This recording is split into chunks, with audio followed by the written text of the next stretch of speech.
La question de savoir si on vit actuellement une bulle de l'IA est très importante pour pouvoir déterminer si on va avoir un énorme crash comme celui des années 2000 ou des années 2008. Et il y a actuellement un camp qui l'emporte et ce camp prêche plutôt le oui. Pourquoi? Parce qu'on voit des dépenses qui sont énormissimes, faites en tout premier lieu par les entreprises de la tech et de l'IA, et surtout parce qu'on voit des cours de bourse qui, comme tu le vois, sont actuellement sur des plus hauts, sont ascensionnels, et que pour beaucoup, les chiffres qu'on a actuellement reflètent exactement une bulle.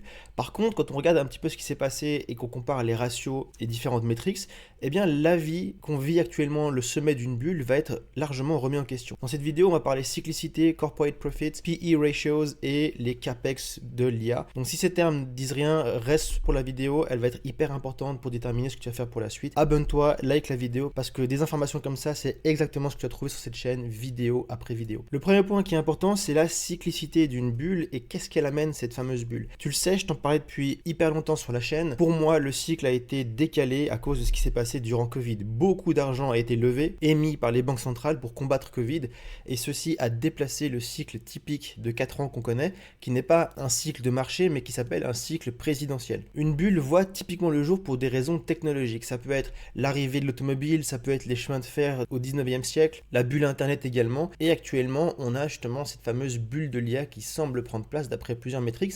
Et quand on regarde la cyclicité d'une bulle et là où on en est actuellement, on peut voir qu'il y a clairement des similarités. Tu as ici en bleu le cours du SP500 qui est le marché action le plus gros au monde américain qui suit clairement la dynamique qu'on a fait durant la bulle internet des années 98 à 2002. C'est assez effrayant de constater à quel point justement la courbe suit clairement ce qu'on a fait durant la bulle internet, mais d'après cette même courbe, si on suit ces schémas, eh bien il nous resterait pas mal de temps. Là où des gens voient directement un bear market dans les semaines à venir, eh bien en réalité si on suit la cyclicité d'une bulle, on en est encore loin, et cette dernière serait plutôt prévue pour mi-2027 si on suit préalablement ce graphique.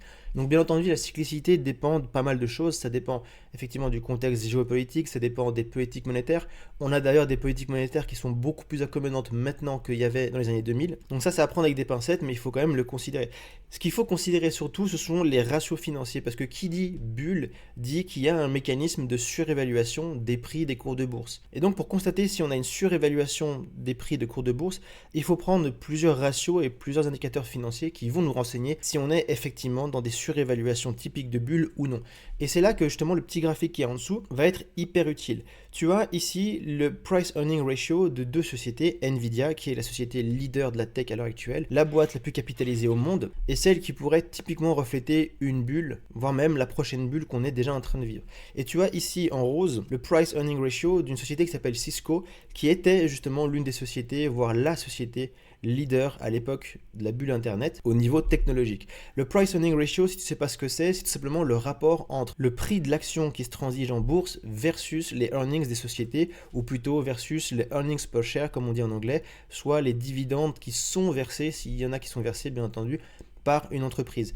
Plus il y a un price earning qui est haut, plus on va considérer que le prix de l'action est surévalué. Ou alors que les actionnaires, les investisseurs ont des attentes de croissance énormes pour l'entreprise en question dans les années à venir, et ça les pousse à investir encore et encore sur la société. Retiens juste la conclusion qui est hyper simple à comprendre, plus on a un price earning ratio qui est haut, plus on va considérer qu'on peut être justement dans une bulle, dans une surévaluation de l'actif, avec à la clé justement une chute du cours de l'action pour revenir à des price earning ratio qui sont plus stables.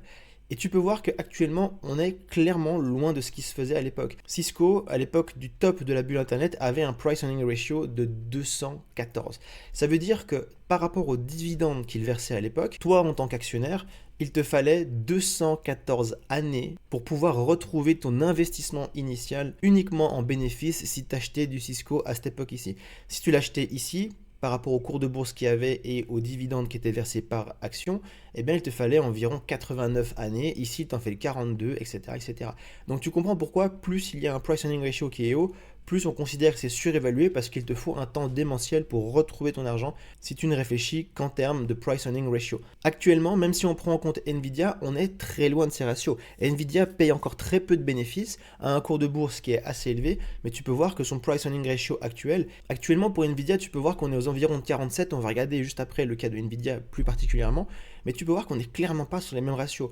Même à 47,1, ce qui peut paraître haut actuellement, on est légèrement supérieur au price earning ratio de Cisco, alors que Cisco venait de faire un dip et était encore extrêmement loin de son ATH. Donc si on réfléchit uniquement au price earning ratio, on est extrêmement loin des sommets d'une bulle. D'ailleurs, pour refléter ceci, je t'ai mis la charte juste ici, où tu as le cours de bourse de Nvidia à travers le temps, tu as justement les earnings per share ici qui évoluent, et tu as le price earning ratio qui est juste ici. Et ce qui est super intéressant, c'est que actuellement le cours de bourse d'Nvidia est de 184 $, tu le vois juste ici, mais elle a un price earning ratio qui est beaucoup plus bas que quand Nvidia valait 27 $. Pourquoi? Parce que les earnings per share ont largement évolué. Et ça veut dire que actuellement, un investisseur qui achète du Nvidia à 184 $ va prendre moins d'années pour rembourser son investissement s'il compte uniquement sur les dividendes, parce que justement, les dividendes par action ont largement augmenté à travers le temps. Et c'est ça que les investisseurs recherchent. Et tant que ça grimpe et que justement on reste avec un PE ratio qui est plus ou moins stable,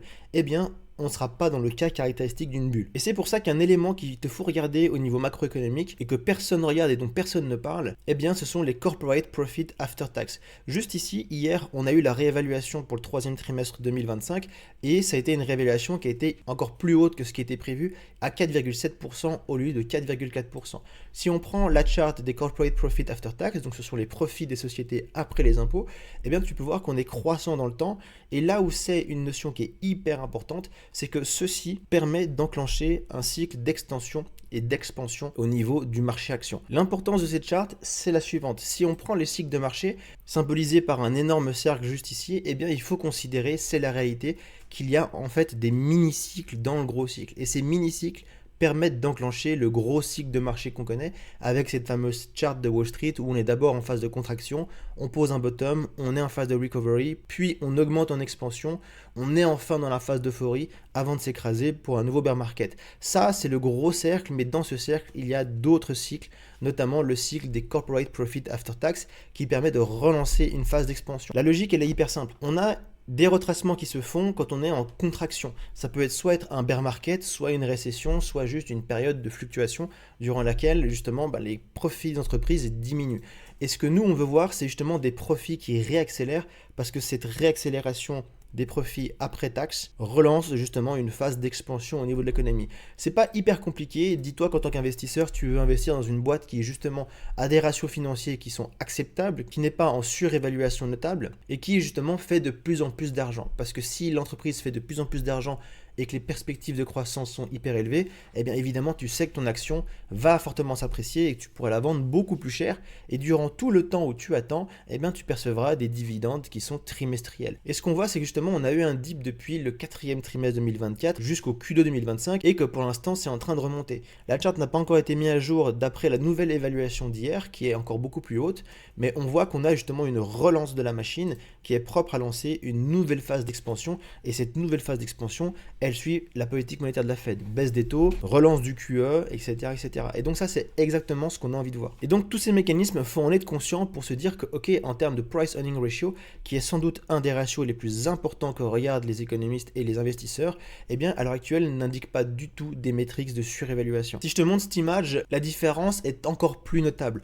On a juste ici le résultat des sociétés qui étaient dans les années 2000 en pleine bulle avec la ligne marron ici qui était le cours de bourse des actions et la ligne grise juste ici qui représentait les earnings de ces sociétés, donc c'est-à-dire les résultats. Il y avait un écart qui était démentiel, irrationnel même si on suit la définition de la charte, entre le cours de bourse et les résultats réels des sociétés.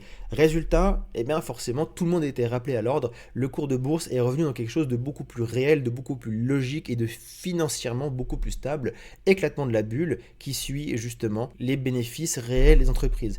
Actuellement, tu vois que c'est pas du tout le cas. Même au niveau de 2025, on vient à peine de repasser au niveau des cours de bourse au-dessus des earnings, mais ces derniers se challenge. On le voit, ils se suivent. Il n'y a pas du tout une exubérance qui est énorme. On est au contraire sur quelque chose d'assez stable. Donc on peut pas dire qu'on est dans la même configuration que les années 2000. En tout cas, pas encore. Et là où c'est assez intéressant, c'est que si je prends le Nasdaq par exemple, eh ben, tu peux voir qu'actuellement le Nasdaq commence un peu à se calmer. Il a eu une belle montée juste ici, puis maintenant il commence à être dans une espèce de canal ascendant comme ceci. Ce qui s'est passé dans le passé, justement, on ne préjuge pas de ce qui va arriver, mais force est de constater que la psychologie humaine se répète. Les mécanismes financiers se répètent avec comme résultat, eh bien, des choses qui se passent et qui ressemblent plus ou moins à ce qui se passait justement dans le passé. Je vais peut-être te montrer Nvidia juste avant pour que tu vois de quoi je parle.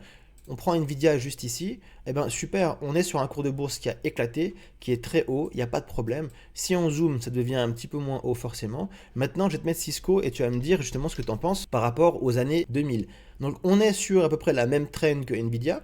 Donc on est ascensionnel, là il n'y a pas de souci. Si on monte dans les années 2000 sans changer le zoom, voilà ce qu'on avait. On a quelque chose qui est totalement démentiel, qui ne ressemble pas du tout à ce qu'on a maintenant. Je pense que si on met un replay et qu'on vient juste ici, eh ben, on a quelque chose qui ressemble à ce qu'on a actuellement sur les sociétés, sur le Nasdaq et le SP500. Ceci serait le dip de janvier, puis la phase de recovery assez forte, et cette espèce de canal justement dans lequel on semble évoluer, dans lequel tout le monde appelle maintenant directement un bear market, un éclatement de la bulle. Et en fait, ce qui s'est passé derrière, c'est qu'on a eu la réelle accélération de la bulle avant son éclatement, et tu peux voir que la phase ascensionnelle a été totalement différente. C'est seulement en dézoomant le graphique qu'on se rend compte justement à quel point ça a été différent et à quel point ça a été puissant avec une vraie bulle qui est arrivée et qui s'est mise en place, qui est très différent de ce qu'on vit actuellement. On le voit, même en dézoomant, on semble vraiment plutôt être dans cette partie-là, avant l'accélération et justement la phase de blow-off top, avec à la clé une explosion de la bulle qui est démentielle. Alors on vient de répondre à un premier point qui est les ratios financiers, la cyclicité, effectivement l'exemple de Cisco qui semble être pris actuellement par les grosses sociétés style Nvidia, TSM, Meta et compagnie. Il y a maintenant encore autre chose qui est ce qu'on appelle les AI CAPEX. Les AI CAPEX, en gros, qu'est-ce que c'est? Et c'est symbolisé par cette image, c'est les dépenses qui sont faites par les grosses sociétés de la tech et de l'IA par rapport au PIB. Parce qu'effectivement, on voit les gros titres, telle société dépense X milliards en software, en réseau, en technologie, en achat de micropuces, etc., etc. Et on se dit, waouh, c'est beaucoup d'argent, ça devient démentiel parce qu'il y a une course à l'IA. Mais par contre, quand on ramène les CAPEX, c'est-à-dire justement ces dépenses de capitaux des entreprises, et qu'on ramène ces dépenses par rapport au PIB, et par rapport aux dernières bulles, eh ben on se rend compte qu'on n'est pas encore du tout mature pour avoir vraiment une énorme bulle.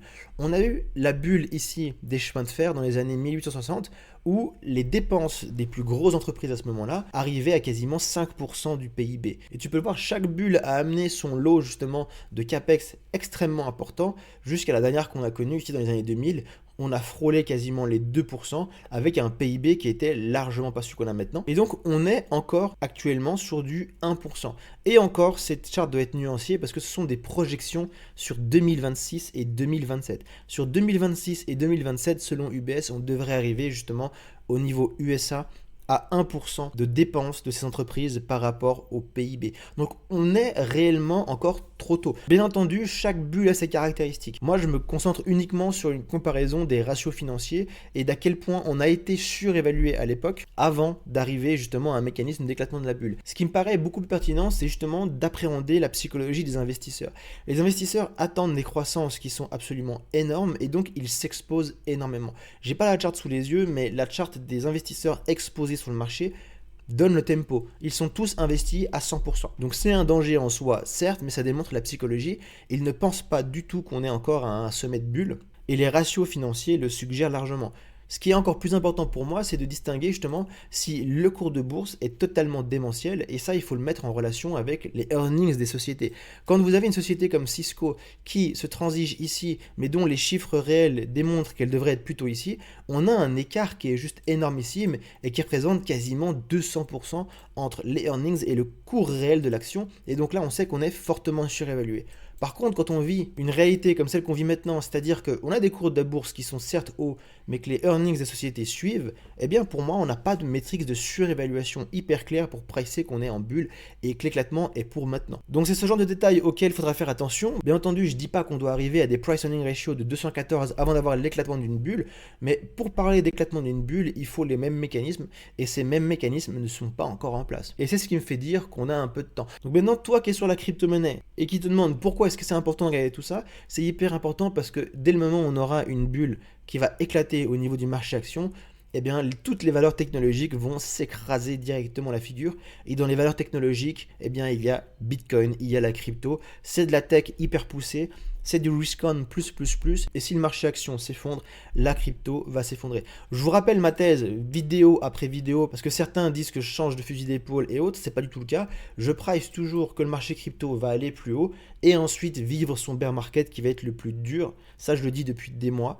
avec quasiment 90% des altcoins qui vont disparaître, une cape entière du marché crypto, mais également du marché action, qui va littéralement s'effondrer, comme en 2008, comme dans les années 2000. Ça, c'est ma feuille de route depuis 2023, je fais que le répéter vidéo après vidéo, et c'est toujours ce que je price, même si sur Bitcoin, on est sur un point qui serait un point de quasi-rupture juste ici. Donc, il y a des scénarios invalidants, je peux avoir tort bien entendu, moi je prends juste les datas, je les copie, je les colle, je regarde la psychologie, je regarde où va l'argent, et je fais des pronostics et je suis le pronostic qui a le plus de probabilité. Voilà, moi je m'arrête là pour aujourd'hui. Si tu as kiffé la vidéo, tu peux la liker, laisser un petit commentaire, suivre la chaîne parce que des vidéos comme ça, j'en mets 3-4 par semaine qui vont vraiment être hyper utiles pour comprendre tous les schémas de marché qui amènent des hausses, des baisses, des corrections et ainsi prendre des meilleures décisions pour tes investissements. C'était Trade, très bon week-end. Ciao ciao.